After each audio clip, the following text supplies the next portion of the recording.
one of the real times of deconstruction for people is when something really tragic happens. And it leads back to that age-old question, why do bad things happen to good people? Well, do you have a safe community where you can process that? And that's what I hope the church can be for people, whether that's in an in-person format or an online format, that we can have conversation partners, because it helps you frame that there are other ways of thinking about this. And there's a way to think theologically about your life. And it's not just black and white science. It's not just literalism. It's having people that can give you a theological framework to say, where is God in this? And if you don't believe this about God, what do you believe about God?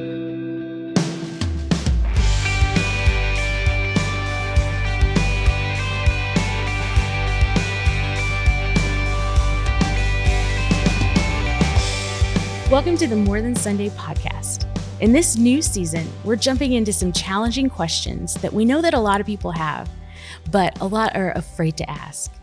I'm Rohini Drake, Director of Welcoming and Online Ministry here at First United Methodist Church Richardson.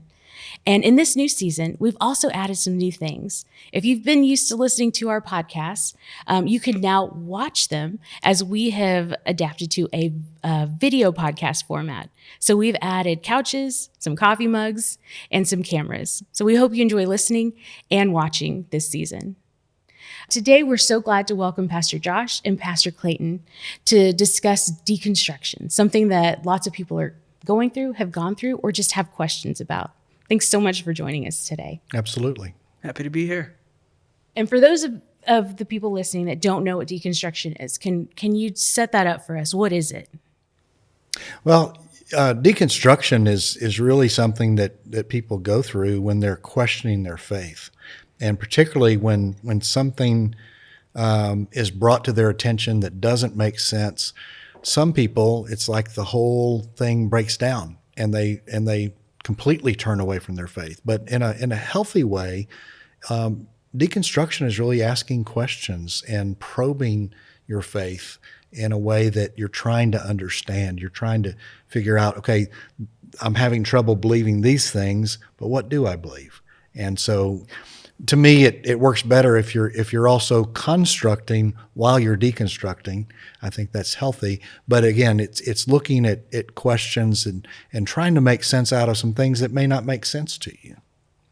And I think one of the things with deconstruction is that people paint caricatures of it. And so you have these extreme views of what deconstruction is, right? So if you get on Twitter, you type in deconstruction, you're going to get a whole host of opinions and tweets, angry ones, people that are arguing about two different things, really, because these caricatures that are painted. So you have people who say, well, deconstruction is of the devil because it's all about losing your faith. And you get this hashtag, the ex-evangelicals, people who maybe were previously evangelicals, went through a process of deconstruction and have given up on the entire thing.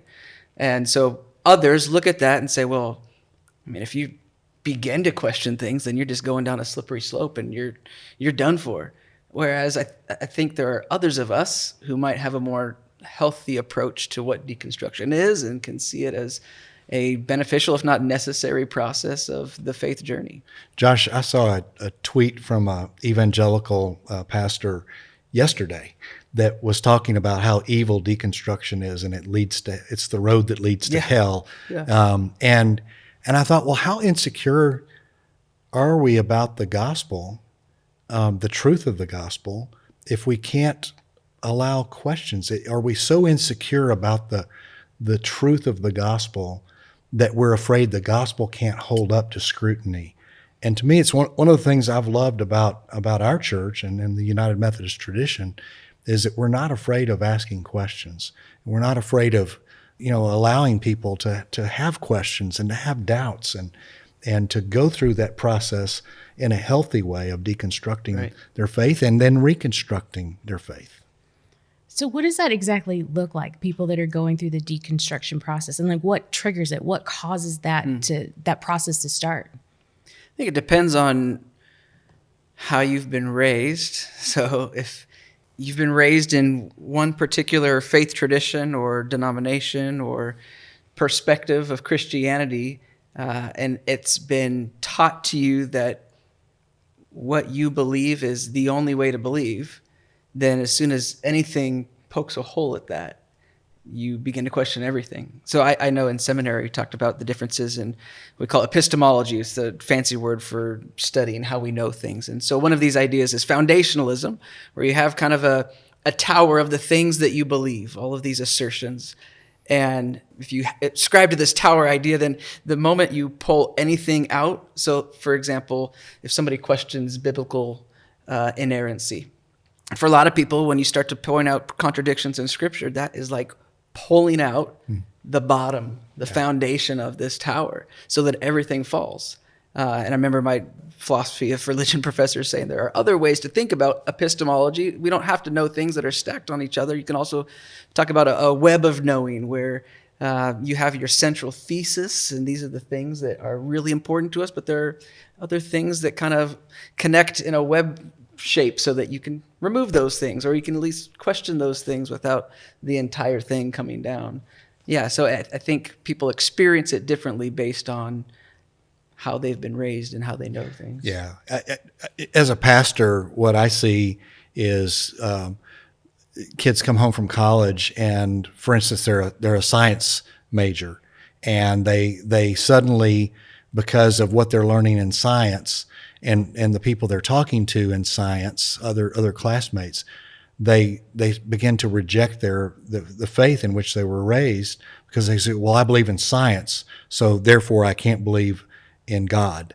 And I'm like, tell me more about that, because I've found that you can do both, and it hopefully opens a conversation.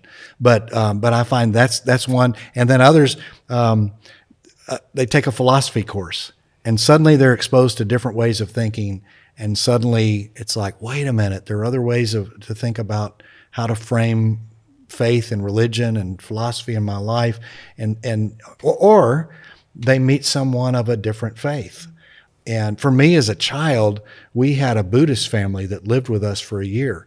And I remember thinking and asking my parents, but the Bible says they won't go to heaven, and they're really good people, and they were good people. And so my father and mother had a talk about, well, do you think God's love may be bigger to include other people? Do you think that God's love, that the love of Jesus does embrace people? So again, they helped me have a framework to think about that in different ways. But I think it all depends, like Josh said, on how you were raised and the approach you have been taught how to think about these things. So have there been times in your lives that you feel like you've experienced or gone through the process of deconstruction in your own faith?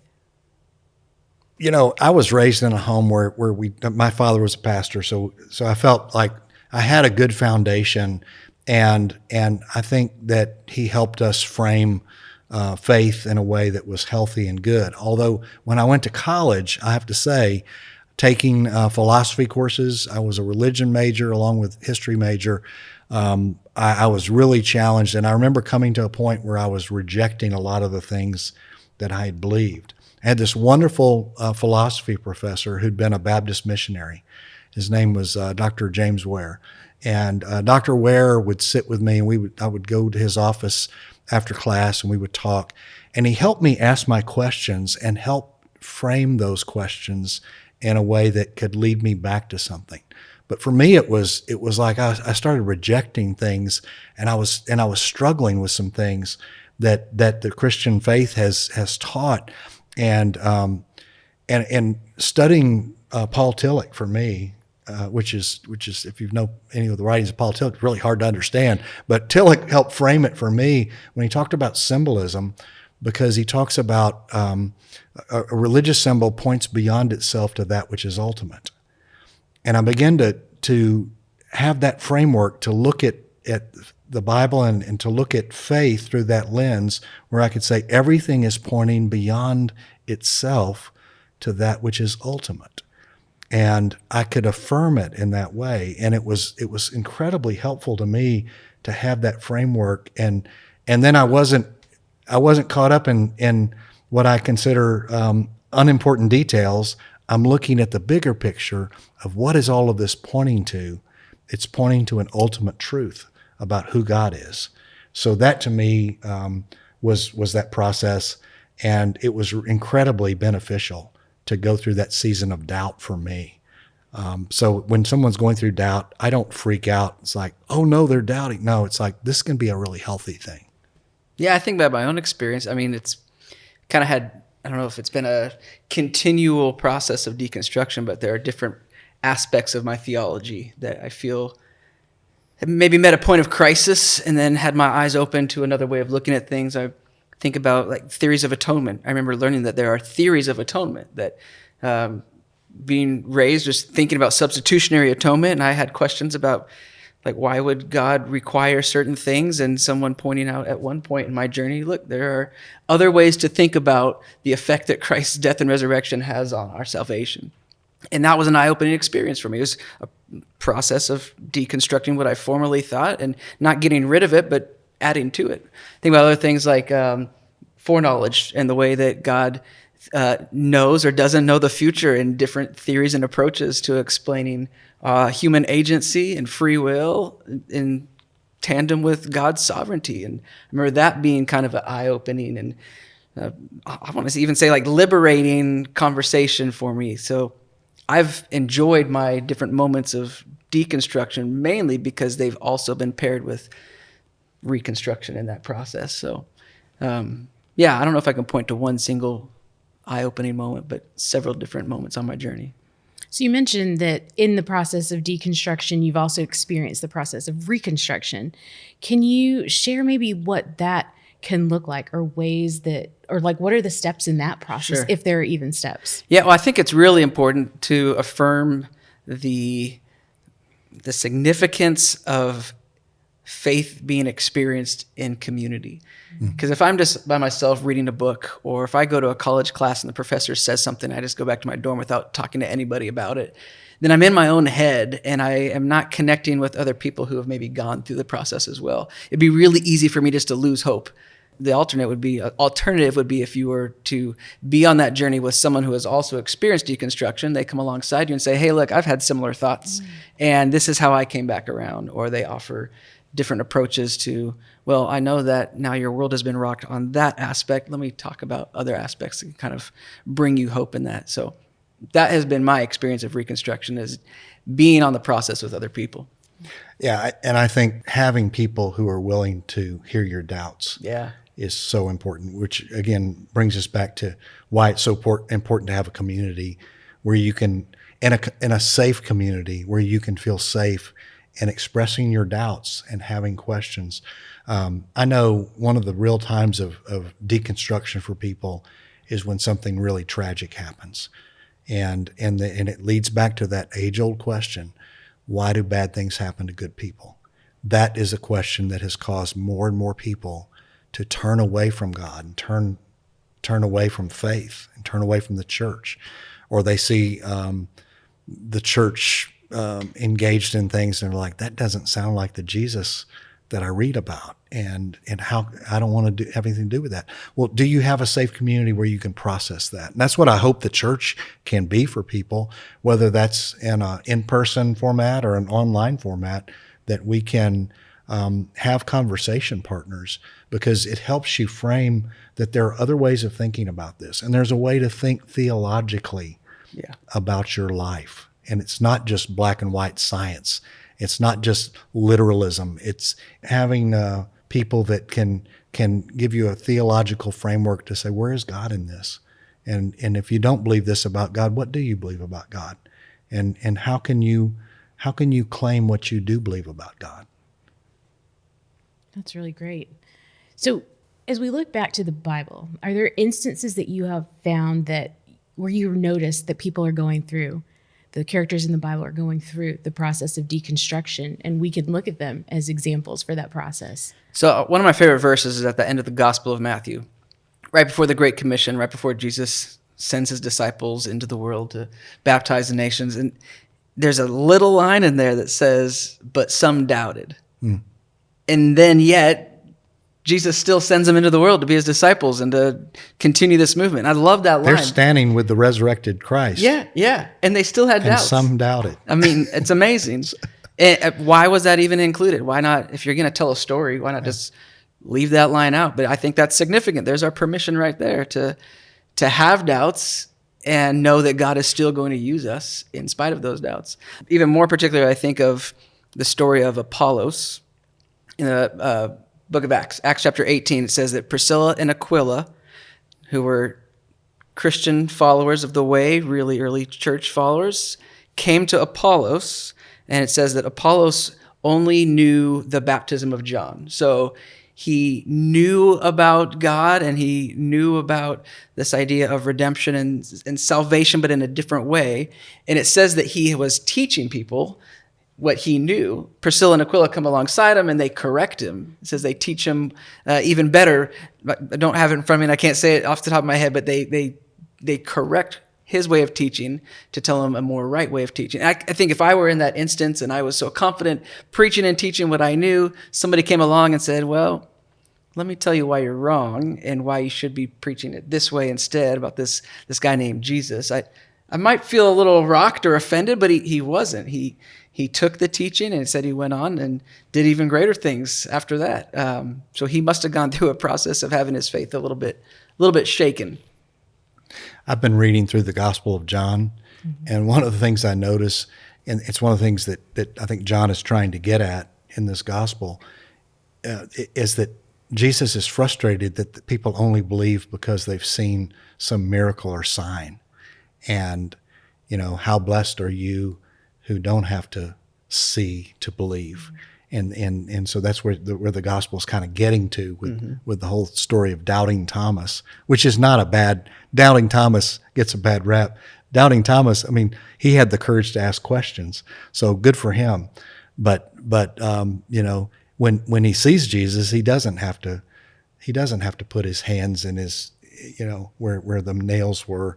He just says, "My Lord and my God," and Jesus says, "How blessed are you who believe without seeing." And so I think there's something in that gospel itself that's instructive about how to look at your faith, and it's written to help believers have faith without having to see signs and wonders.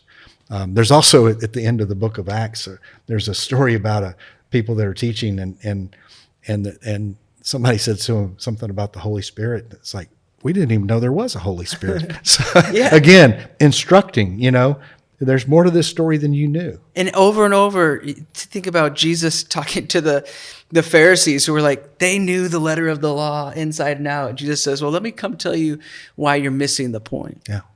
And so those who maybe dug their feet in the ground and didn't want to listen to this guy who was claiming to be the Messiah, but there were others who followed and changed their mind. They must have gone through a process of deconstructing what they were so confident in order to believe this new movement, this new covenant. Yeah, the Apostle Paul, I mean, think of what he had to go through in terms of deconstructing that legalistic framework that he was raised in, and to have this encounter with Jesus. Yeah. That changed his life.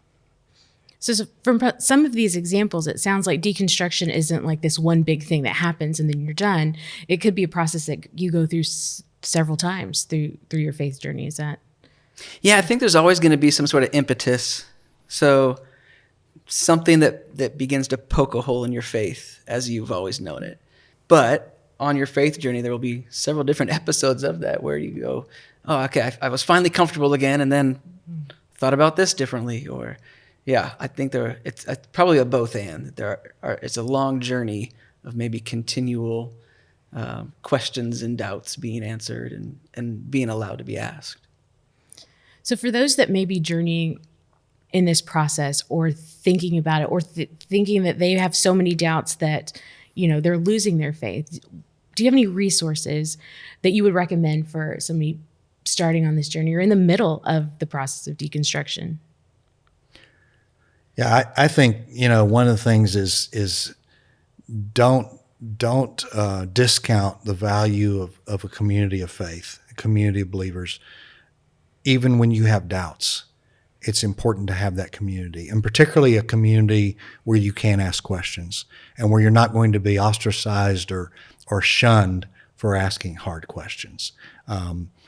It's like the young man who approached me and said, well, I just can't believe in a 6-day creation. And I was like, well, I don't either. So let's talk about that. Let's talk about, because to me, the point is God did it. Isn't that the point? That somehow in this amazing world we live in is of God. So let's talk about that. And it opened a conversation that we had for several years about science and faith. And he's so much smarter than I am, and I learned some things from him. But you need a community, you need conversation partners. And I think that's critical. Yeah, because I think what that does is it allows you to see that you're in good company. Again, when you think you're on this journey alone, it can be really just devastating to your faith. But when someone comes beside you and says, hey, I've been there, that's helpful. And so you're asking about resources. I can think of a couple books off the top of my head of people who have gone through this process. There's a guy, Mike McHargue, who has a book called Finding God in the Waves, where he talks about his own process. I think of Francis Collins, who went, now he kind of deconstructed the opposite direction. He was the head of the NIA and helped, he was the director of the project mapping the human genome and DNA, and just really, really brilliant man who went from atheism to theism.